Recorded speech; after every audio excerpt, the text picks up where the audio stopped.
थोड़ी कथा भी छोड़े नहीं।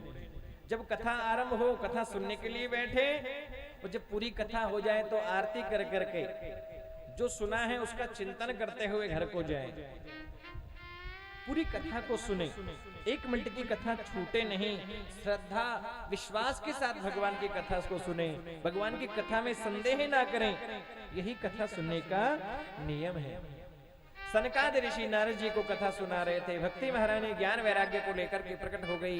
जय जयकार होने लगा। भक्ति महारानी नृत्य करने लगी है और कीर्तन करने लगी कि भक्ति सुतौ तौ तरुणौ गृहीत्वा प्रेमैक रूपा सहसा विरासे श्री कृष्ण गोविंद हरे मुरारे नाथाति नामानि मुहुर्वदन्ति। प्रहलाद जी महाराज प्रकट हो गए। उद्धव जी कांस्य बजाने लगे, इंद्र भगवान मृदंग बजाने लगे, अर्जुन राग कीर्तन करने लगे, कुमार कीर्तन करने लगे, भगवान शंकर नाचने लगे हैं, नारायण भगवान प्रकट हो गए, जय जयकार होने लगा।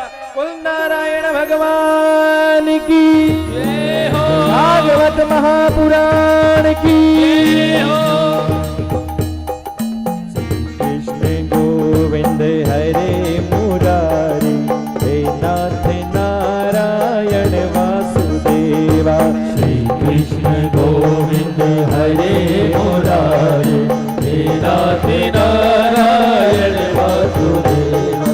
हे नाथ नारायण वासुदेवा, हे नाथ नारायण वासुदेवा। हे नाथ नारायण वासुदेवा। कृष्ण गोविंद हरे मुरारी हे नाथ नारायण वासुदेवा। पितृमातृ स्वामी लगा हमारे, पितृमातृ स्वामी लगा हमारे हे नाथ नारायण वासुदेवा। श्री कृष्ण गोविंद हरे मुरारी हे नाथ नारायण वासुदेवा। कृष्ण गोविंद हरे मुरारी हे नाथ नारायण वासुदेवा।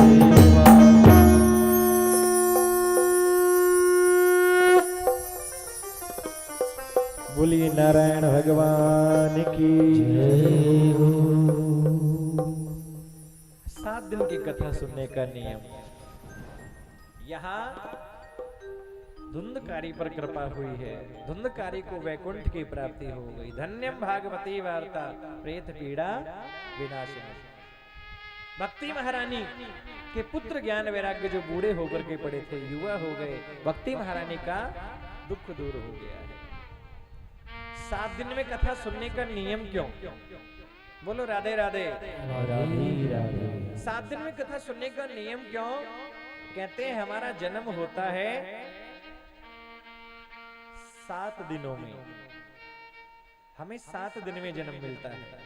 किसी को रविवार का जन्म, किसी को सोमवार, किसी को मंगलवार, बुधवार, गुरुवार, शुक्रवार और शनिवार। हमारा 7 दिन में जन्म होता है, 7 दिन में मरण होता है। 7 दिन में हम पाप करते हैं, 7 दिन में पुण्य करते हैं। गलती से 7 दिन में प्रभु हमसे कोई पाप हो गया हो, जो बीत गए, जो 7 बार बीत गए, गलती से कोई पाप हो गया हो, तो ये 7 दिन की कथा सुनने से सब पाप दूर हो जाए और आने वाले 7 दिन हमारे मंगलमय हो जाए। इस 7 दिन की कथा का नियम है महाराज।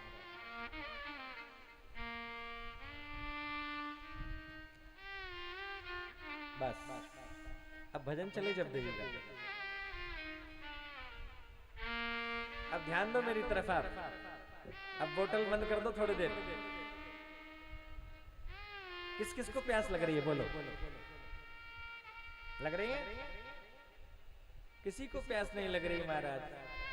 वैसे ही सब है बढ़िया, ठंडा ठंडा ठंडा ठंडा कूल कूल मौसम हो रहा है, फिर काय को ठंडा चाहिए?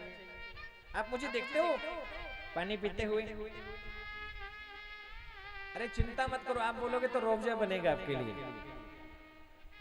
लेकिन कथा चले जब कथा में ध्यान, बोल दो जोर से राधे राधे।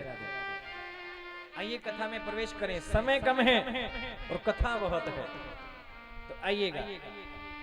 भागवत का महात्म पूरा हुआ, एक बार जयकारा लगाइएगा। बोले वृंदावन बिहारी लाल की जय हो। भागवत का शुभारंभ हुआ है। बोल भागवत महापुराण की जय हो।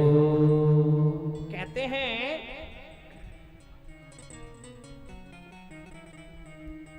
संसार के किसी भी ग्रंथ को जब आरंभ किया जाता है तो कहीं गणेश जी की स्तुति, कहीं राम जी की स्तुति, कहीं दुर्गा माता की स्तुति, कहीं भगवान कृष्ण की स्तुति, कहीं नारायण की स्तुति। लेकिन भागवत, श्रीमद् भागवत विश्व का एकमात्र ऐसा अनोखा ग्रंथ है जिसको आरंभ जब किया गया तो किसी देवता की स्तुति नहीं की गई। रामचरितमानस को आरंभ करते हैं, रामचरितमानस की कथा होती है, 2 दिन तो केवल स्तुति में निकल जाते हैं। गणेश जी की वंदना, माता सरस्वती की वंदना, गुरु जी की वंदना, संतों की वंदना, ब्राह्मणों की वंदना, राम जी की वंदना, चारों भाइयों की वंदना, चारों माताओं की वंदना, दशरथ जी की वंदना, अयोध्या की वंदना, तीनों रानियों की वंदना, अयोध्या की गलियों की वंदना, अयोध्या के लोगों की वंदना, जनकपुर की वंदना और अयोध्या के वासियों की वंदना, और तो और चोरों की वंदना, डाकुओं की वंदना, निंदा करने वालों की वंदना, निंदा सुनने वालों की वंदना। गोस्वामी तुलसीदास जी ने रामचरितमानस में की। 2 दिन की कथा, राम कथा जब होती है स्तुति में निकल जाती है, लेकिन भागवत को जब आरंभ किया गया तो किसी देवता की स्तुति नहीं की गई।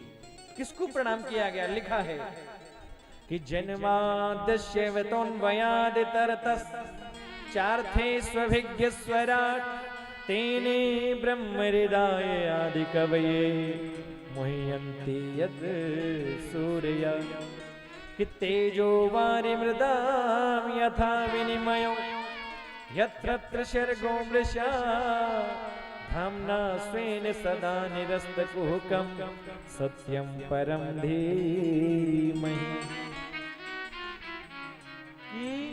जिसने पूरे संसार को बनाया, जिसकी आज्ञा से संसार का निर्माण होता है, पालन होता है, अंत में संहार हो जाता है, जो ब्रह्मा नहीं, जिसने ब्रह्मा को बनाया है, ऐसे परम सत्य की हम वंदना करते हैं कि सत्यम परम धीमहि। सत्य को प्रणाम किया गया है क्योंकि सत्य में ही राम है, सत्य में ही कृष्ण है और सत्य में ही शिव है। क्योंकि लिखा है ना, सत्यम शिवम सुंदरम। सत्य को प्रणाम करके सब देवताओं को प्रणाम किया गया है महाराज, कि जिसकी माया से झूठा संसार सच्चा लगता है, सच्चे परमात्मा दिखाई नहीं देते, ऐसे परम सत्य को प्रणाम किया गया है महाराज। क्योंकि सत्य को प्रणाम करके सब देवताओं को प्रणाम किया गया है। सत्यम परम धीमहि।